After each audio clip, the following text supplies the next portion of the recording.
So what will you do if your instructor wraps you up in line, maybe rips off your mask, maybe throw rocks on top of you? Do you think that's abusive, or is that good training? Hello everyone, my name is Gus. Hi, I'm Woody. And today we're reacting to a video that I actually saw this like a couple years ago or whatever, whenever it came out. And it kind of opened up a discussion about what is good realistic training versus kind of like unrealistic, like not real world training. And we reacted to a video in the past, the video called This is the Worst Instructor We've Ever Seen. Which he still is. Right. Where the guy pretty much rips people's masks off and like removes their weights, and he's just full on attacking people, right? It's just horrible. We have a video that is similar to that, but this one actually involves cave divers. Okay? So it's an instructor that takes kind of the same approach that we saw in that video, but with cave divers. So the question is, and the debate is, and I want everyone to participate on this, by the way, on the comments below. Let's start talking about this. The question is this good training? Or is it basically like that other instructor? Is it abusive? Well, I want to start off by saying that any form of training that is outside of an established training agency's standards and procedures and recommended skills is a violation of every single training agency standards that I know. So I'm going to go textbook before seeing any of this. I have no idea what the guy's about to do. If he added other skills and that they're not condoned by the agency and they're dangerous, then that instructor violated his agency's standards. Yeah. So automatically, every time I see something, I'm going to say, well, does his agency say that that's a skill that they have to do to get certified? If not, then yes, it's wrong. So I've been meaning to react to this video. It actually has been on my hard drive for like 8 months. Now, I don't remember all the information, but from what I remember, I think that the students in this class are already certified cave divers. Okay. I think that what they're doing is, it's called a workshop. They're coming in, they're already certified, but they're being put on another different level of stress. So this is not a condoned class. Right. It's just a bunch of people, me, you, and like pretending me, you, and some guys get together and say, hey, let's try this. But it's not like if we went and we trained with Ed, for example, and Ed says, okay, I'm going to put you in tight restrictions. I'm going to stress you out. We're going to go into no visibility. I'm going to take you to the next level, basically, for the sake of learning new skills. I think that's what happened. I don't think this was a cave diving class. But let's watch it. Let's watch it and see. This is not a long video, by the way. I don't think the reaction is going to be a long video, but it's meant to be more of a discussion than a reaction per se. All right. So here we go. He's asking them to go through tight restrictions, let's just say, in this platform. How do you negotiate there? Good job. Trying to keep trim. All right, running line. This seems to be open water, by the way. It's very bright up above. So this is the instructor up top. He closed the air. He's coming and taking the air. I want to pause this for a second because this is one of the skills that we learn in our cave diving training, right? Cave diving is great when there is perfect visibility and everybody has air and no equipment fails, which is most cave dives. However, during the class, we prepare for the worst. We prepare for a scenario where, for example, I run out of air and we have no visibility and we're exiting the cave. How can I tell Woody or my buddy that I have no air if this cannot be seen underwater? If you have no visibility, that whole signal you learn scuba diving, which is across your neck, no air, if there's no visibility, how can they see you do that? So what you're seeing right now is how this happens in open water. In open water, they're trained to just take the regulator with a long hose. They are both using the same configuration, by the way. Take the regulator with a long hose out of the mouth, around the neck, if you saw that, and I'm going to rewind it so you see it again. And then the other diver, they just got the regulator stripped and away from the neck, knows that this is because the other diver is out of air, so he's going to go to his necklace. So the configuration these divers have, both of them, is they have a necklace regulator, and they're breathing out of a long hose regulator. That's the one that gets ripped, right, and removed from the neck. But now I have a neck, a regulator hanging basically by my mouth, so I can just pick it up and breathe out of it. So let me go back for a second so you can see what happens. Right, so this guy's out of air, rips it off over the head, and switches to breathe. This guy just brings up the one from the necklace, and now they're both breathing. So that's what happened there. It was a no visibility out of air drill. So they're exiting the cave with no visibility, and this guy's throwing rocks on top. This is to mess with their buoyancy, by the way. So he's just putting these massive rocks on top of their tanks, and these guys are having to adjust. This is no visibility. This red thing that you see right here is on his mask. This guy cannot see anything. And this guy probably has one also. It might be black, and that's why we can't see it. But these guys cannot see anything. Their mask is completely covered. Out of air and no visibility, no sight, broken light drills are common in your initial cave diving class. The instructors are in control. They're right next to you. They're watching you, and you're taught procedures on how to find the line and then how to okay the line all the way out to the exit.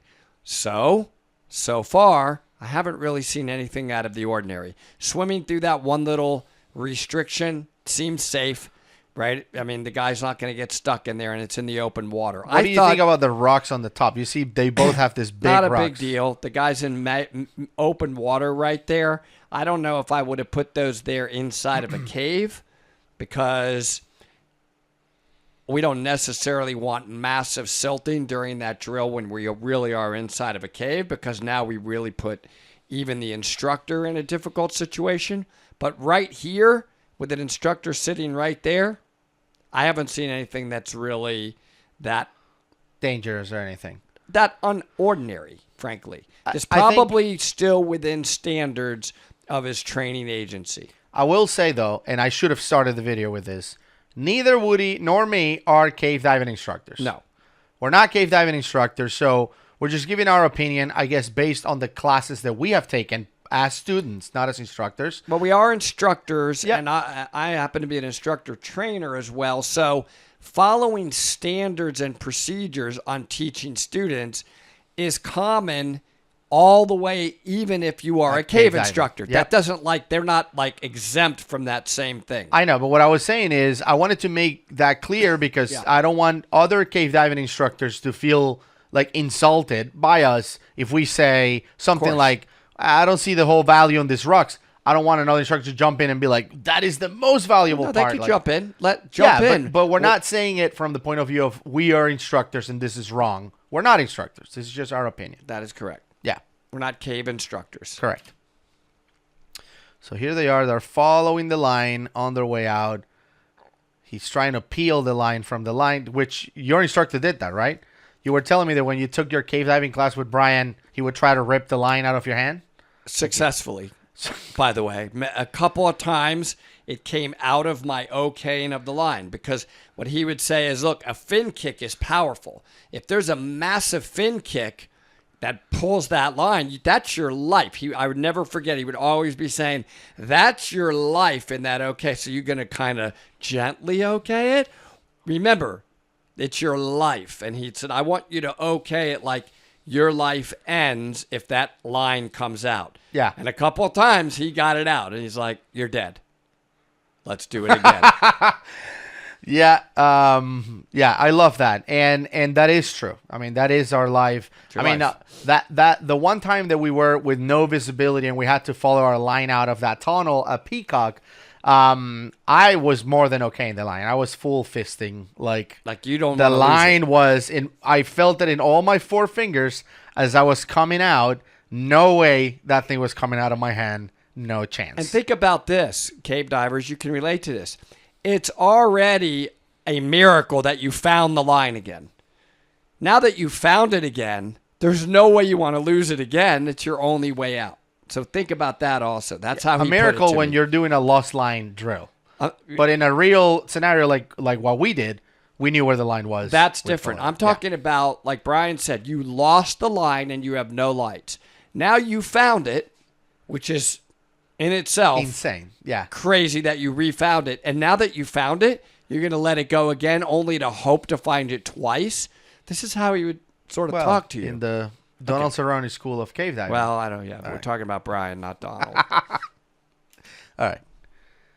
So here they are. Look at this guy has 3 massive rocks on top. And they are signaling each other by feel, by the way. They are still completely blind.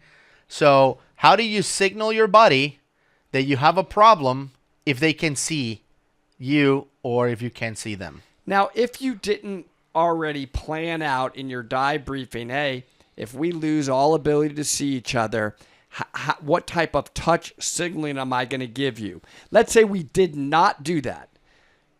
Don't you think logically, Gus, if I came up to your arm and started shaking it or squeezing it rapidly, you have a problem. Any kind of like not calm reaction on your arm, aren't you going to intuitively know, oh man, something's wrong? I don't know what, but I know something's wrong. Like my right hand went immediately to the regulator on my lung hose. Right, if I'm grabbing you and shaking you or squeezing over and over, squeezing, whatever, you didn't have to plan that out. There's a problem. Yes. So regulator, this guy's got a problem. He's probably not breathing. I'm getting my rag. I'm just going to, where's your face, and put it towards your face. I think that would be a natural reaction. Absolutely. By the way, I'm glad we discussed that, just in case I ever do that to you. Yep. They are signaling each other. I have a problem somewhere. What's happening? Oh, he's entangled. So I don't know if you can see the line entangled in his valve, tank valve. And also the guy on the right, you see his fins? He just now turned around to look at them. In my cave training, if those fins would have been kicking or touching the bottom, 2 things or possibilities would have happened. One is I may have felt Brian lift them up just to say, okay, you're training, but get those fins up. Or I may have heard something that you don't want to hear and then thumbs up, we're out.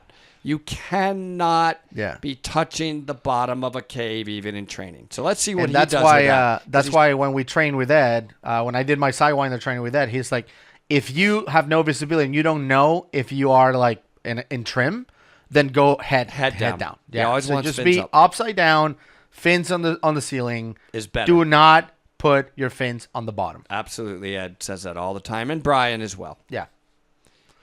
So here he is, putting his mask on. The instructor's back there, tangling his long hose into a stick, and then another line into his line, and doing a knot. Like, this guy's going above and beyond tangling. Look at this. Oh. Now, Gus, I have been diving with you before. A few times. Where you got entangled. That's right. Remember that? Yeah. What did you do, and then what did I do? This has happened not in a cave, but Gus, we were in a situation with very low visibility. You were tangled. Yeah. It was fishing line, actually. That's right.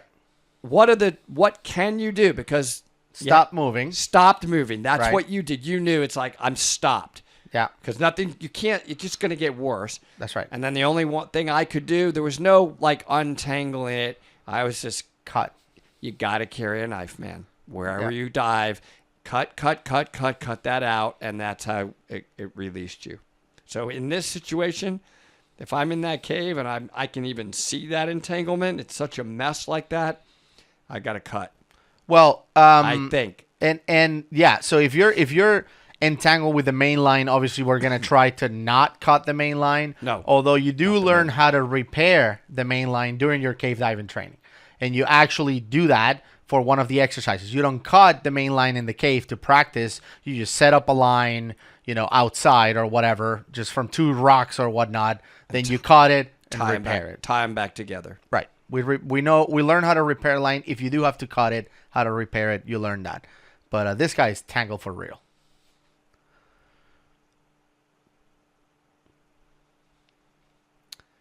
All right. So he said, you want to go that way? See, so the line is cut. So I think he's going to have to repair it. So where's the other one?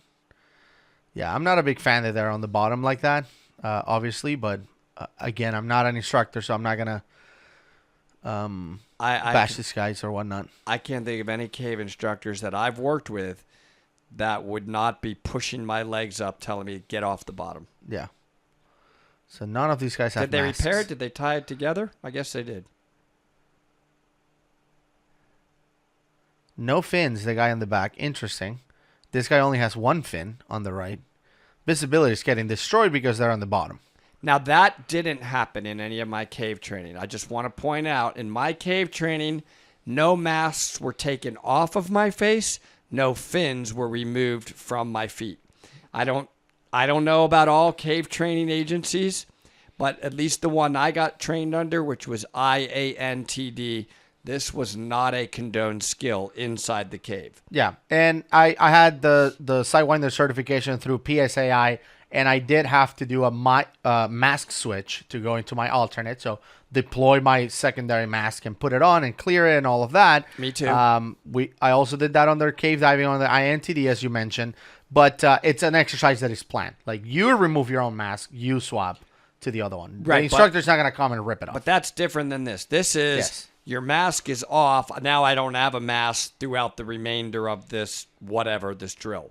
Yeah, it was just, I guess yes, so. go get your... In cave diving, you always carry an alternate mask. So, yes, that is a normal procedure. Backups of backups. All right, so they're coming in together. That would be a long journey out with no fins on. Oh, man. Unless you're in a spring, I guess.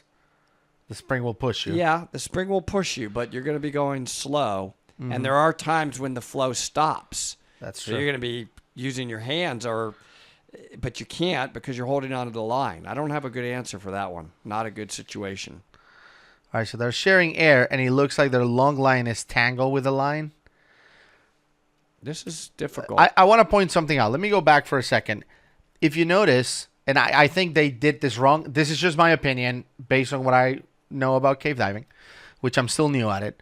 But the guy who should be holding the line that they're breathing from against the line itself, the guideline, is the person breathing out of the regulator. In this case, it seems like the person donating the line is the one holding the line to the guideline. So watch this. So look at this hand right here. He's holding the long hose to the guideline. This guy is the one breathing out of it. So I think it's supposed to be the other way around, right?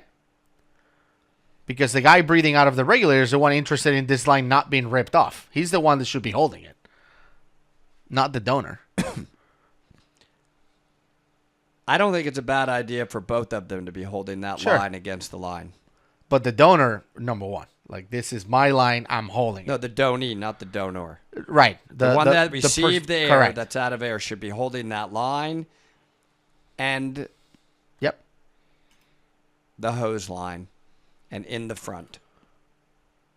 Oh, man. This guy has a leak. Not all instructors agree that the guy out of air should be in the front. That's right. This is something that has been brought to our attention recently. We don't have to say who taught us that, but cave instructors out there who have always, you've insisted you put that victim in the front that's out of air, a very high caliber cave instructor disagrees and does it differently. They put them in the behind troubleshooting doubles. Oh, man. Leaking on both, it looks like. Do I have bubbles? Well, he's going to... By the way, that was the hand signal for bubbles. This. He should be able to... bubbles. He should be able to reach back and turn off his own air. Yeah. By the way, he should be able to. So he turned it off. Yeah. He's like, both my tanks are gone. So now he's got his buddy's alternate. Oh, he bumped the mask off by mistake. I feel like he's breathing now. Unwrap it from the neck. Uh-oh. Oh, no. Mask is gone. Okay. Instructor's got it. Okay. This guy's holding the wrong hose.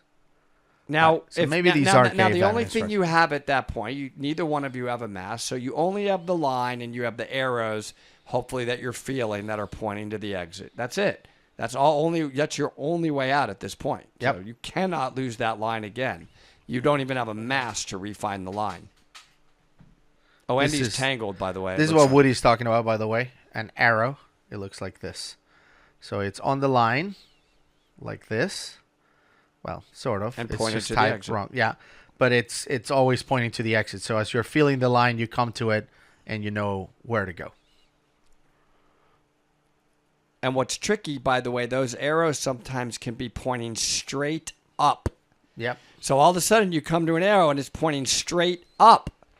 Like, what do? You go straight up. Yeah, Sometimes there'll in be a a line cave, that you're goes. going up to another level. Yep. How do I remember that See, one they're forever? repairing the line right now.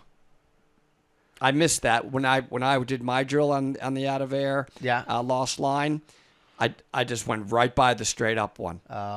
You touched it and you just I kept just going. kept going. I'm like, boom. Brown's like, no, yeah, you missed that one. You're dead. And you're dead. Now they're coming through the restriction.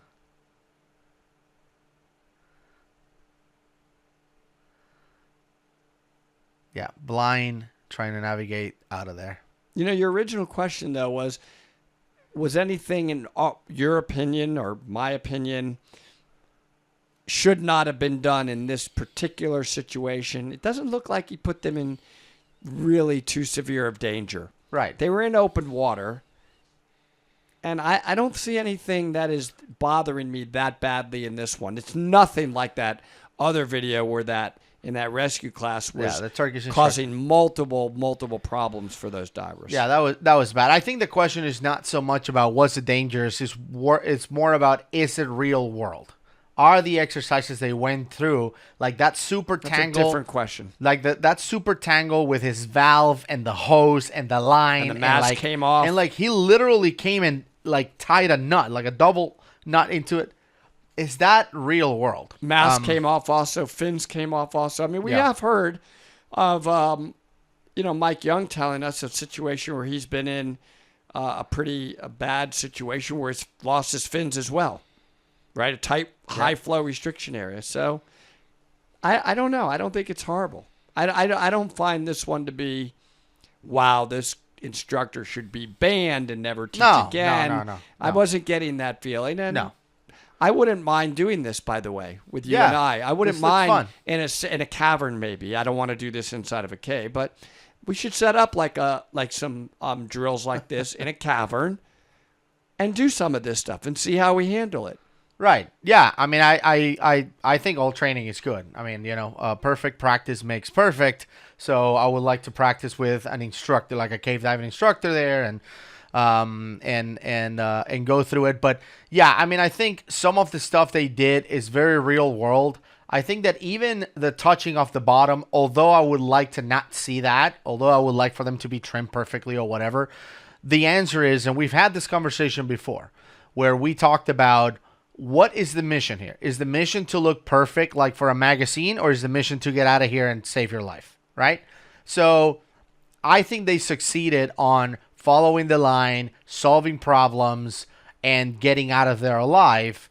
Was it picture perfect like they were in National Geographic? No, of course not. But it doesn't matter because they succeeded. So that's why it doesn't bother me as much. I agree. We've had that conversation. Yeah.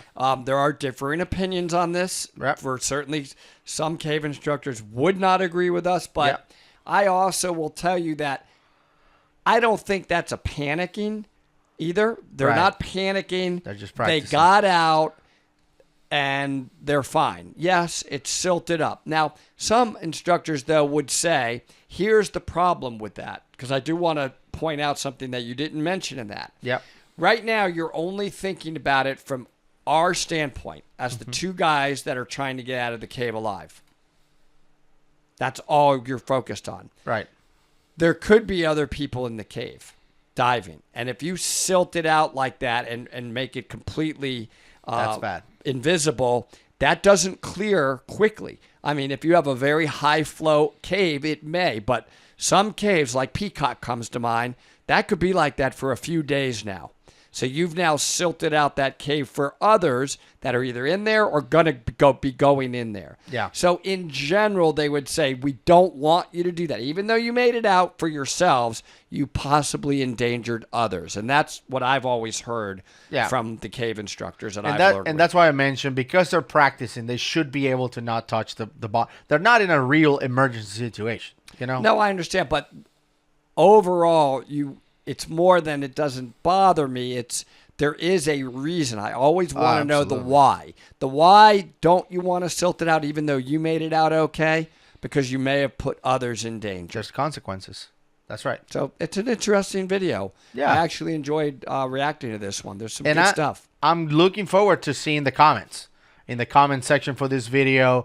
Let's have a conversation. Whether you agree or disagree, I think we can all discuss. Definitely. And learn from each other. I thought that it would be interesting for us to review this video and see if there's anything we can learn, and also share some tips. Like, I think, we talked about hand signals like bubbles and stuff like that we have in cave diving, and also the fact that you need to communicate even though you can't see each other. That's something that you also learn during your cave diving training. And that's why we say the cave diving, getting certified as a cave diver is like the black belt of diving, not because you're a better diver than everybody in the world, but it's because of all those skills that you gain that you just don't learn in open circuit diving. That's right. And I do think it's important, although I'm going to admit right now we're guilty of not doing that. You should do a skill, practice at least one emergency skill every time you go cave diving.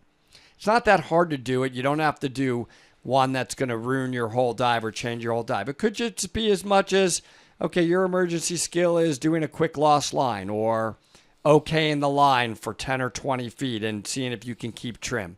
Something. I think we should all do that. And that'd be good. And, even sometimes even bailing out, right, from deep inside the cave. Recalculate your sack rate.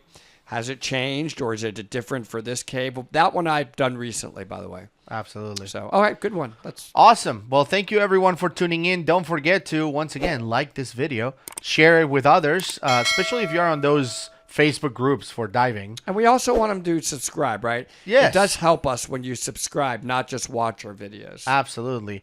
We enjoy reading the comments and engaging with everybody. We do have a Facebook group, the Dive Talk Facebook group. Go ahead and join it. We have about 3,000 members now, or 2,500 or something like that. And this video for sure is going to be up there, and we're going to be talking about it. So don't miss that. Other than that, thank you so much for tuning in, and we'll see you in the next one. Bye, everyone.